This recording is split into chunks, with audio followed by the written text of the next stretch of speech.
and thanks for tuning in. I wanted to make a video explaining the journey the Supra has been on in the last few months, and to give anyone else out there with similar aspirations to build a car for time attack or club sprint purposes, just a bit of insight into what's involved in building a car, particularly one with 750 wheel horsepower, and still be able to drive it on the street and compete reliably in those motorsport classes. I started off with a goal to compete in time attack and build a car that was going to require me to enhance my own driving ability, whilst being competitive and supporting the local and international parts manufacturers that I've had the privilege of either working with or connecting with over the years.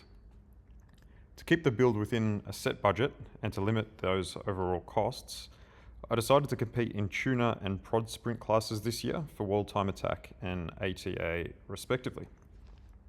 Inspired by the US time attack cars and my dream to build a big turbo car, I chose the platform of the Supra to compete with. I went about purchasing a second-hand car with 25,000 kilometers on it and some previous mods in its life as a club sprint and time attack motorsport car, competing in Queensland and New South Wales. I thought I'd just quickly summarize what the key rules were for the two different classes that I was competing in on ATA and World Time Attack's regulations, just to see the difference and just to give anyone else a bit of insight if you're planning to compete on those two major events each year, what prod sprint and tuner classes require in terms of, I guess, a build on the car.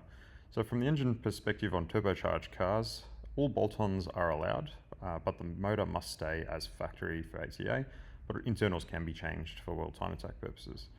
Suspension, all arms suspension components are free, but must use factory mounting points, except subframe must remain as factory. All butchers are also free. World Time Attack has the same standards. Gearbox must be standard, but clutches are, and upgrades around clutches are allowed, same as ATA. Brakes, original mounting points must be used, otherwise free to change those brakes, same as World Time Attack. Safety, race seat and roll cage are allowed. Factory interior must remain. For World Time Attack, the same, but the rear can be removed, and they also require your passenger seat to be a bucket seat and not the factory seat. Tyres, for ATA, any 200 treadwear tyre is allowed, and there's no control tyre or standard tyre. 295 width is maximum for a rear-wheel drive car. For World Time Attack, 809s, and again, max 295 wide. Wheels are free in both events. Computers are free in both events. Cooling, you're allowed to run oil coolers, upgraded intercoolers and radiators in both events. Aero for ATA and prod sprint is not allowed, so the car body must remain as factory. For World Time Attack, you can run a front splitter and rear wing. There's a few rules just around heights and how far the splitters can come out. The splitter's 5 centimeters from the furthest forward point of the body line, and the rear wing can't be 15 centimeters above the roof line. And then weight for both classes are to remain as close to factory, with obviously the difference in changes to the safety pieces being the difference. So from an engine and power perspective, the philosophy was to extract as much power from the stock motor using an aftermarket turbo setup and match the suspension, brakes, cooling and aero to support this new power level.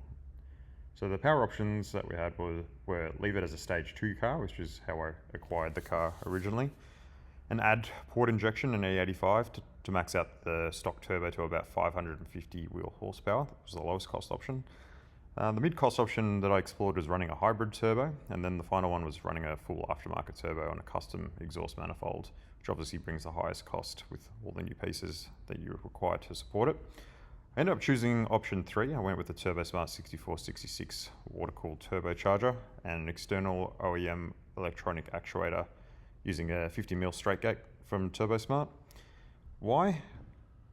The car that I bought was already struggling with heat management, and I wanted to just change the entire setup so that instead of winding a small turbo up to as high as it could possibly spin and creating a significant amount of heat, going to a bigger turbo and spinning it less with less PSI on lower maps, and changing the entire way that we actually support the power and the heat generation within the engine was something I really wanted to focus on so that I could get out there, do 5 or so laps without overheating the car and it being completely comfortable. I've heard a lot of bad things about hybrid turbos, particularly under circuit racing conditions.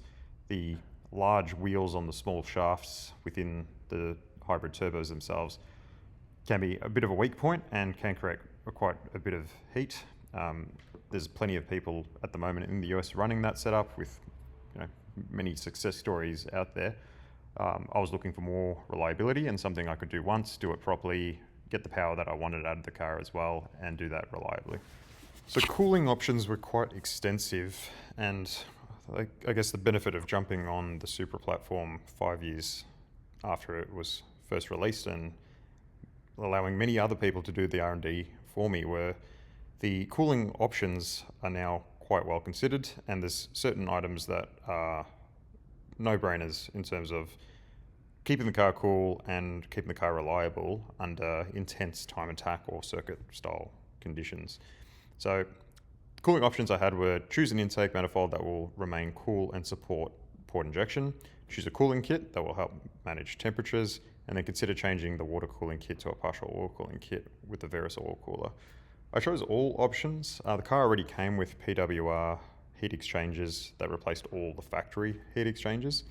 While that did reasonably well in cooler climates or cooler days, it didn't on those warmer days and would only really allow me to still run 1 or 2 laps just in the stage 2 setting. So took a new philosophy, upgraded the intake manifold to the largest core that CSF produces, and changed over one of the PWR radiators for the Verus oil cooler kit. Basically what that does is it diverts the cooling system of the engine to stop being cooled by water cooling as it is from the factory, and dedicates one of the auxiliary radiators, which is the passenger side, to purely cool oil. So it's a full oil cooler and diverts oil from the engine into that cooler back into the engine for separated cooling. The benefits of that is you don't have heat being passed from the engine itself back into that coolant system and through those heat exchangers. So you're separating that out and using air to cool down the engine separately to the rest of the system, which is supporting the intercooler through the intake manifold and the turbo itself. My testing so far, I've been out 2 days at Sandown and at Calder Park. Both days the temperatures did not budge off 110 degrees Celsius. Even after 3 or 4 hot laps, there was zero movement in the temperatures. So I can't speak highly enough of the Verus oil cooler. Made a huge difference. And the CSF intake manifold itself is incredible as well. After running 2 or 3 hot laps, you can physically put your hand on that CSF intake manifold and it'll be cool to the touch. Next, we needed suspension to be able to put all of that power down. So I had a few options here. Leave the factory suspension as it was. My car did come with upgraded coilovers already, the HKS SP4 GT setup. Run sway bars and coilovers, which the car already came with. Run option 2 plus bush upgrades only. Run option 2 plus the bush upgrades plus replace all the suspension arms with heavy duty alternatives. I ended up choosing option 4 in collaboration with Verkline, who are a sponsor of the car. Like I said, the HKS coilovers and white line sway bars were already on the car, and then I chose Millway solid subframe bushes and SPL solid diff bushes to replace all the bushes in the subframe. Like I said, in the rules, you can't change the subframe, so unfortunately with the Verkline setup in the picture above, there's no, I didn't get to install that subframe, but I would absolutely love to in the future, because it's a great looking thing.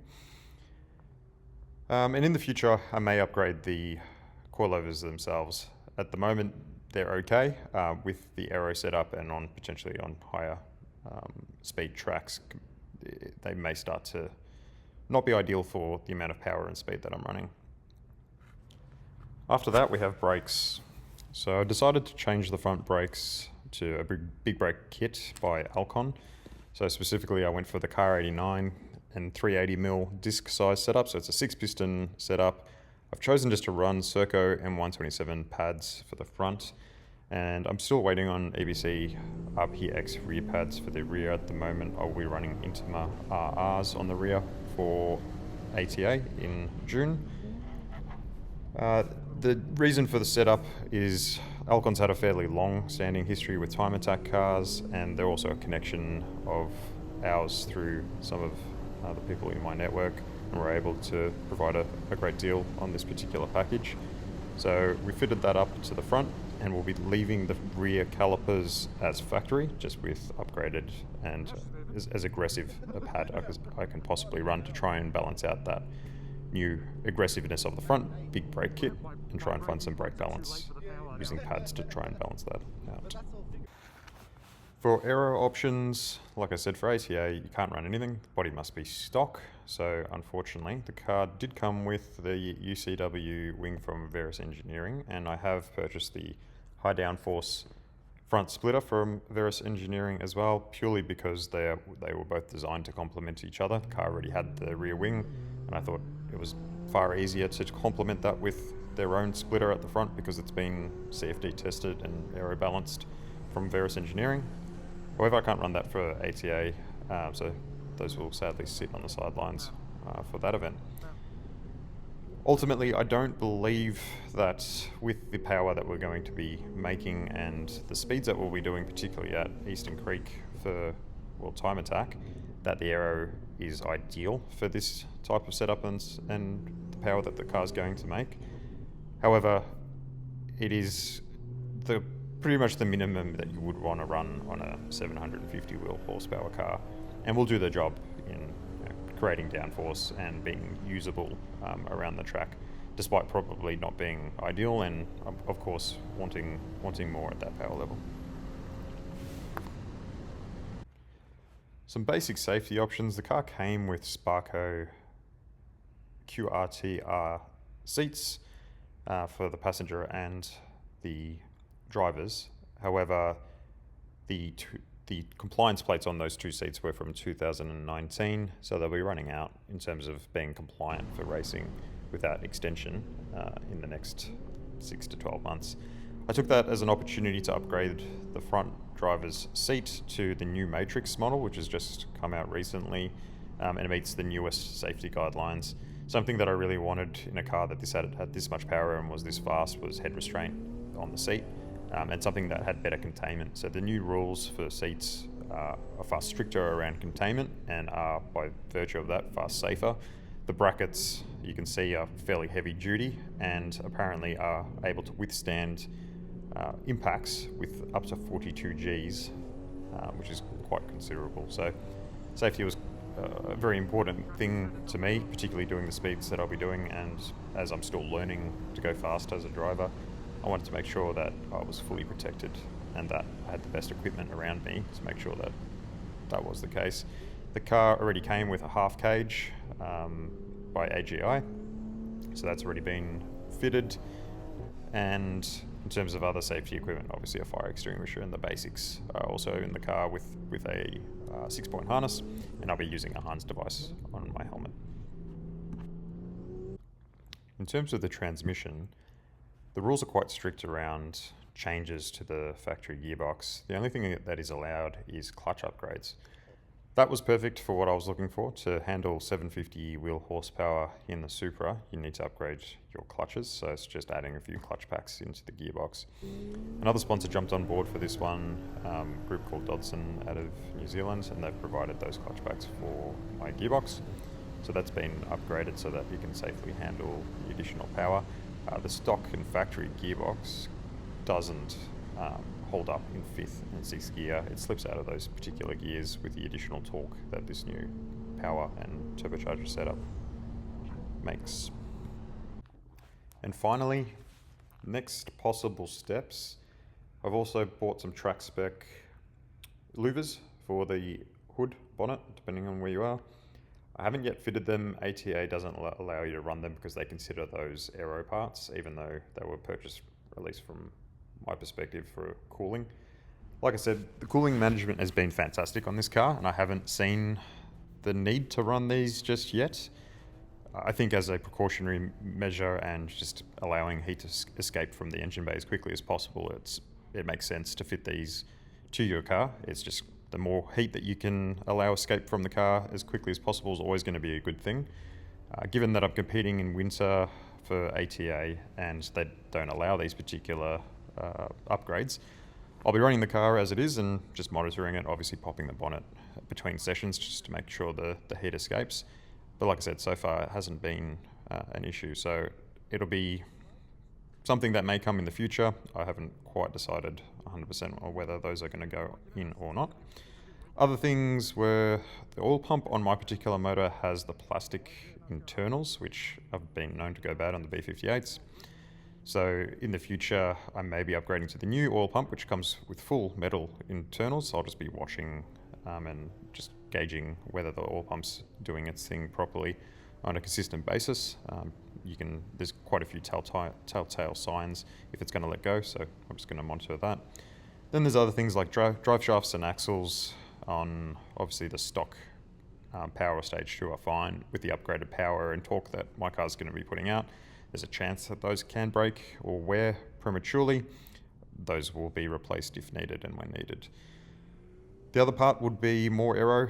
If I'm running more aero, it's going to push me into club sprint, which is quite a significant change and quite a significant jump up in terms of cost and competitiveness as well. So these are all nice to haves, and I'm planning to try and avoid most of these to keep the costs down and just to keep having fun in particular classes where the car's been set up for and is currently well within all the regulations. And maybe one day that might change, but we'll see where we get. Final thoughts. I've had the privilege of building this car after so many have gone through the R&D process and have done all the trial and error for me. And I've been able to, through research, cherry pick the best of the modifications and just watching how everyone solved issues, particularly around heat management. It seems to be one of the biggest issues with this car is just managing heat. And the solution like the Veris Engineering kit, which changes the factory system for cooling and diverts oil through a separate oil cooler, is something that wouldn't have been available 5 years ago, but through the benefit of being able to watch how people have solved their problems, it was easy for me to just jump on that straight away, and instantly I could see the benefit going from a stage 2 car that was only able to run 2 laps before getting too hot and starting to pull its own power, to now running 3 to 4 laps with no movement in heat whatsoever. So easy, always easy going later, I guess, and I'm just quite thankful for all the others who have gone through the trouble and the hard yards to build and develop a platform for others to get on. The purpose of this is to really just create a summary of here's a blueprint for building a reliable, fast and powerful time attack car, so that if anyone wants to understand what they need to do to build a car to that spec, this is pretty much the blueprint or the steps that would be required. There's obviously many different ways to tackle a build, and you don't have to do everything that I've listed. But I've done things intentionally to try and make the power manageable under the current platform and as reliable as possible. When pushing the absolute limits of a car around the circuit, you need to try and think of all of the weakest points and try and upgrade them to make sure that it can withstand the abuse that it's going to go through. So hopefully this helps with anyone else who's building either a B58 or an S58 car. Hopefully this gives you a bit of insight into what's required and what the options are and how you might go about it. If you'd like to know any more, or you'd like me to go into more detail about any of these particular areas of the build, let me know, and I'd be happy to do a separate video on breaking down exactly what's gone into each section and why. Thank you very much.